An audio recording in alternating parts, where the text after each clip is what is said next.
Hey everyone, my name is Veia and I'm here planning my own magic into my everyday life. Thank you so much for joining me.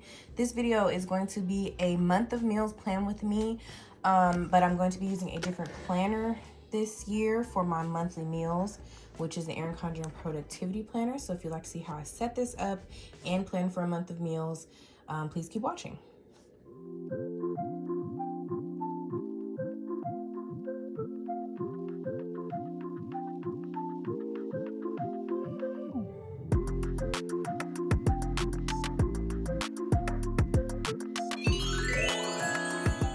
Okay, so like I said, I'm going to be using a productivity planner. So I'm going to set it up. I had started to set it up a little and then I realized I wanted to film it. So I'm going to change my cover and set up like the different parts of it that I want to.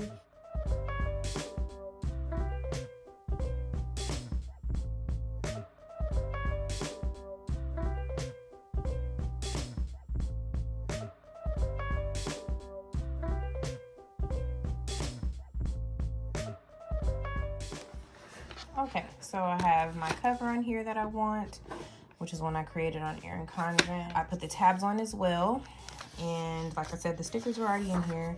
And I'm not quite sure exactly how I'm going to use every page of each month, but I do know that I see this as my monthly meal plan like usual.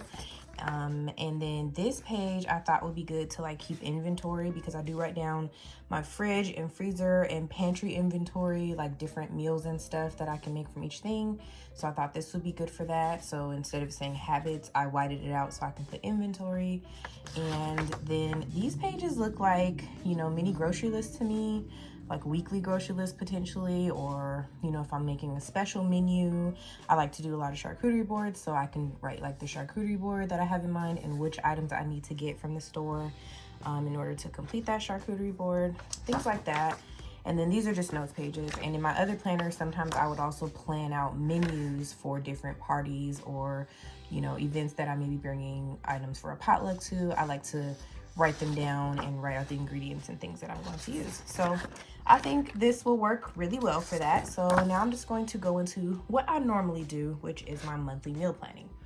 Now, I do want to do a series on this. I have a video from a couple years ago, I think now, of how I plan a month of meals in 3 easy steps. I will put the card above so that you can watch that video if you're interested.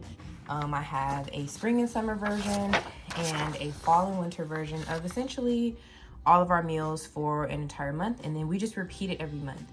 Now, you're probably asking, if you have this all written out, why are you planning it in a monthly planner?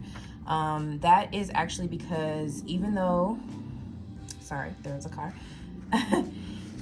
Even though I have this written down, we don't always have these meals in this order, and I like to put my real plans down in my monthly planner and then write in each meal that I think we should have according to those real life plans, because this is not just a set menu that, you know, we have to eat in a rigid way every single week. It's actually just the backbone, the suggestion for what our menu can look like for the week. So I'm going to label this and get started. And I just follow the Erin Condren like colors basically for each month. So like January is just like teal color. Typically it might even be a little bit darker. So I'm gonna write that up here in my not so great handwriting, but that's okay. And then I'm gonna write the days of the week, or the dates of the week, dates of the year. What? I'm gonna write the dates. Okay, so now I have my life planner out and I have my gray marker, because I'm just going to mimic my plans from this planner to this planner, except I do leave my Sunday to Saturday setup. Unlike this one, I have this one in a Monday to Sunday because that's how my weeks go. But in my planner, because Sunday is my reset day, that's my meal prep day, I want my weeks to start on Sunday in my meal planner. So now I'm just going to mimic any plans that would impact my cooking and or menu planning or meal prep.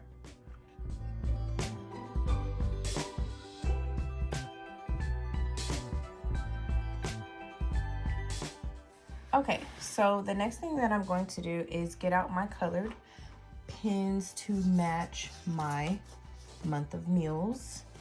So I'm now going to take this menu bank and I'm going to get my markers, which are color coded, and I color code them for a reason.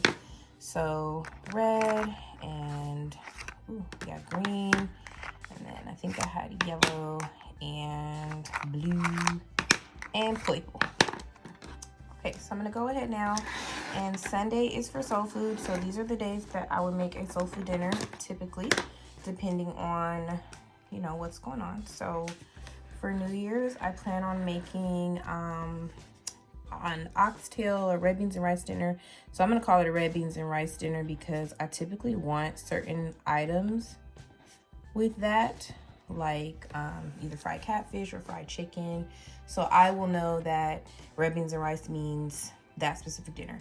Now, red beans and rice is not on this menu item because I do love cooking and I like to, you know, add variety with my menu bank, but I also cook from the heart, and sometimes I just crave certain things. I kind of got that from my grandma. She used to say, I feel like having some whatever, and I inherited that. So I feel like having red beans and rice and smothered oxtails and fried catfish on New Year's. So that's what we're having. So I'm writing this down. And again, I'm planning this with my January planning. So once I plan my events and appointments and etc., I go in and I do my meal plan based on our actual life using my menu bank, pulling from my menu bank.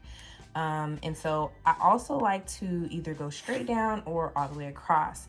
In this case, I think I'm gonna go across. So my menu bank is designed a certain way where you can, if you just use it as is, you typically can double some of your proteins to use them more than once or for more than one recipe for the month. So it's set up that way already, but sometimes when I mix it up like this, it's because, you know, it just makes more sense. So New Year's is, you know, it's a holiday and we have this day off. We're probably going to be eating this for a while. We honestly might not even have a Taco Tuesday meal on Tuesday, but I'm still going to write one in. And the easiest one that I can pick is the steak quesadillas, because I have frozen steak already that's already cooked, and it's just a really easy, like, throw together type of meal. So, you know, we'll be coming off of our break. I'm probably going to be, you know, hating the fact that we're back at work. So yeah, I'm gonna throw in the steak quesadillas because that's easy. It could also be fajitas. It just depends on if I get fresh peppers with my groceries. And then we're gonna go into One Pan Wednesday. To be honest, the One Pan Wednesday meal is probably going to be leftovers. So I'm going to put red beans and rice for this one. Oh no, I can't use this color. I need a different color. So I don't know why I thought that was orange. So let me grab my orange out of my Erin Condren stash because I know I have an orange. Here we go. Okay, so red beans and rice for, ooh, and my grandpa's probably gonna make some gumbo too. So that's probably we're gonna have plenty of food that week. Let's just say that. Now, towards the end of the week, I'm sure I'll be tired of the leftovers. So I am going to try to make something fun for our boy. And, you know, typically we have sloppy joes on Christmas Eve, and we won't be able to this time. I mean, unless we have them at my sister's. But we're going out of town, so I'm going to put sloppy joes for that Friday, that fake out Friday meal, which is not technically fake out because I don't really know any fast food or restaurants that sell fake out, that sell sloppy joes, but you know, it still goes on that list. And then Saturday, let me see, am I gonna feel like, we'll probably eat sloppy joes on Saturday, to be honest, as leftovers. So now I'm gonna take my black pen and I'm going to write in leftovers, LO for these days. So I didn't follow it all the way across, but you know, for the most part, I'm basically making it work for my life. I'm not gonna feel like making a whole taco dinner, but quesadillas are easy. I can just go with the flow for the week of what I'm guessing we're going to feel like doing. So I'm just going to continue doing that entire thought process around my gray plans, and I'm going to speed it up for you and come back when I'm finished. Okay, so I actually decided to go vertically for the rest of the Soul Food Sundays, and so I just wanted to quickly give you like a breakdown of my way of thinking. So the way that the meal plan works is you're trying to have variety going vertically, so you're not eating the same thing or type of thing every Sunday, but you're also adding variety horizontally so that you're not eating the same types of proteins or meals or flavors all week long. So I decided to go vertically. So after we have red beans and rice, and basically it's a fish fry dinner, you know, catfish and all that, I decided, okay, let's go a different flavor after that, which is the Greek roasted chicken thighs, which is almost like it's more like they have artichokes and stuff in there, so it's lighter, more lemony, different flavors. And then the following week, we're gonna have spaghetti and meatballs, which is, now we're back to red meat, red sauce, more like Italian flavors. And then the following week, oh, and also I chose spaghetti and meatballs for this week because my sister and nieces and nephew are coming in town Wednesday, and I know that that meal will carry us for a while. Like, we'll have plenty of leftovers, even if I freeze the meatballs and then rethaw them out later that week or on the weekend to have an easy meal. That's a good weekend for me to make a bunch of meatballs and prepare them ahead of time for the rest of the week or another week.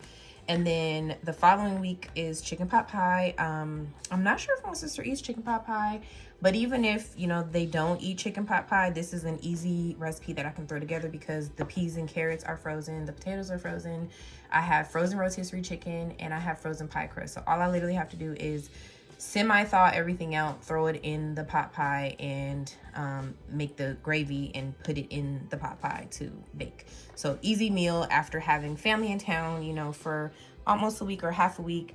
You know, I want to have something easy that I can throw in the oven and get on the table. And then meatloaf muffins, also another like carryover meal, because the spaghetti and meatball day, the day that I make meatballs, because I make homemade meatballs, I'm also going to make my meatloaf mix. So I'm going to pre-mix and add my bell peppers and onions and everything into my meatloaf, and I'll either pre-bake the meatloaf, which is less likely, or I'll just freeze the meatloaf mix and then put it in, take it out of the freezer on Sunday. And I like to make little meatloaf muffins versus a whole big loaf, because that allows me to bake them individually. They bake faster. They bake in like 30 minutes versus like an hour to an hour and a half for a whole loaf. And they're single serve, so you can put 2 or 3 on the kids' plates. You can put 2 or 3 on the adults' plates and 1 to 2 on the kids' plates. Or you can slice it up and kind of make like meatloaf muffin slices. And either way, tastes the same. I can have the mix ready. This is a really good end of the grocery month type of recipe to have on hand. So if you've never thought about making meatloaf muffins instead of a whole meatloaf, you should definitely try it. Okay, so now I'm going to jump back into planning across each week.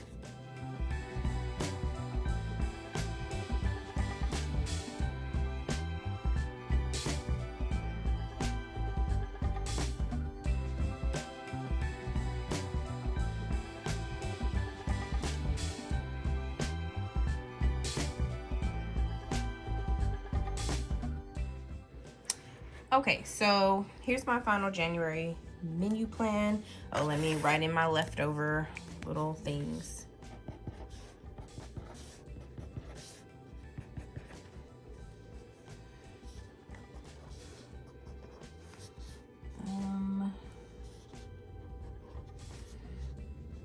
Leftovers.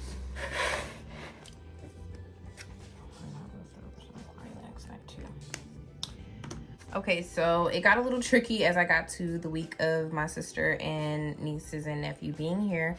As you see, number one, I accidentally switched my pens with these 2 colors on accident, whatever. But I did choose like burgers and fries. That's if we don't take them out to eat. We might do something like that or order pizza or whatnot, but I still have a plan just in case. We don't want to necessarily put money into that. They typically will eat burgers and fries.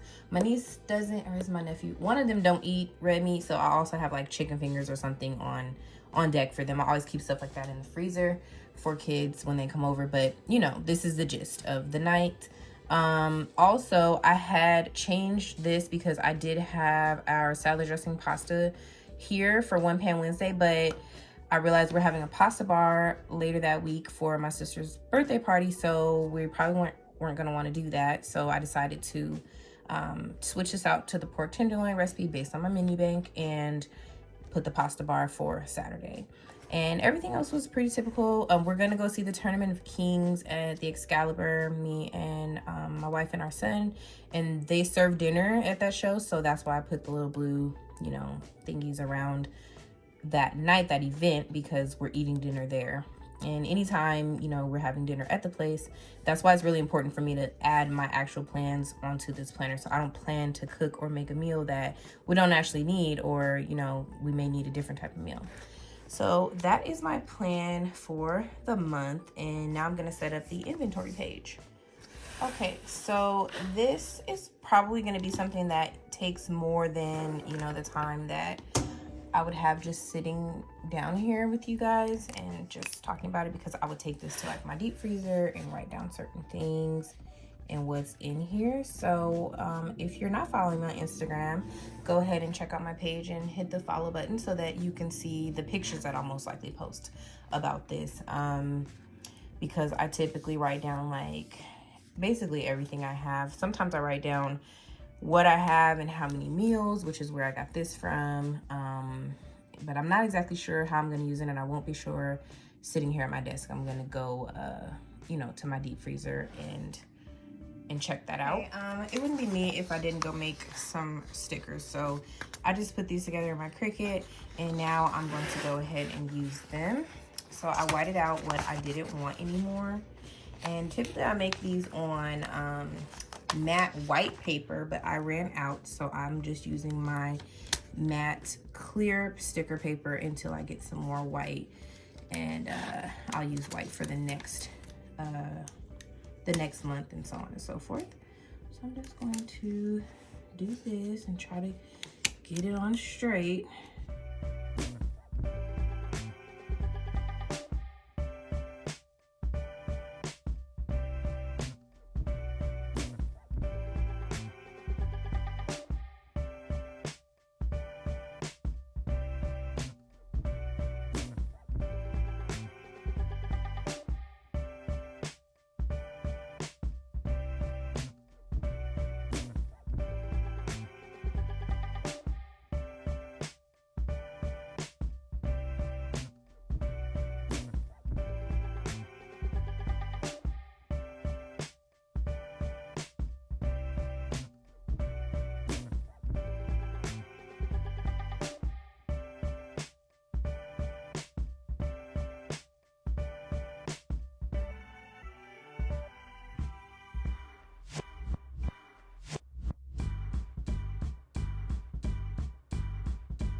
All right, so things have occurred since I was last filming. I had to stop filming, just drama. But anyway, so here's going to be the final result. I'll show it to you from the beginning to the end. So cover, the plans I ended up planning for the month of January, my inventory page, which I am now, it's the weekend now, so I'm going to be able to take into my garage and my fridge and freezer and go through everything and write down what I have for my inventory and what I need to buy. And then this is going to be like my weekly grocery list or grocery list as needed. So the first week of the month, the grocery list for my menu for my sister's party, which is right here. So I wrote it all in. If I think of anything that I need to buy for this, I will go ahead and add it to this list. So pretty helpful. And yes, I bring stuff like this to the grocery store because I shop wholesale and don't make time to be forgetting what they need. So I set up another party menu page just to see what it looks like blank. I do have more stickers that I can use for the future months to do this over. So I think once I see how it works out for me for January, that'll determine if I continue to do it for the rest of the year. But I think it will work. So I'm looking forward to it. So let me know if you picked up this companion planner when it was released. I know it's a special edition, but Erin Condren did just release some other like productivity and goal setting products on their site. So I'm interested to see how people use those as well. And give me a follow on Instagram and or TikTok if you want to see how I implement this into my everyday life. And as always, thank you for watching, and I hope to see you in my next video. Bye.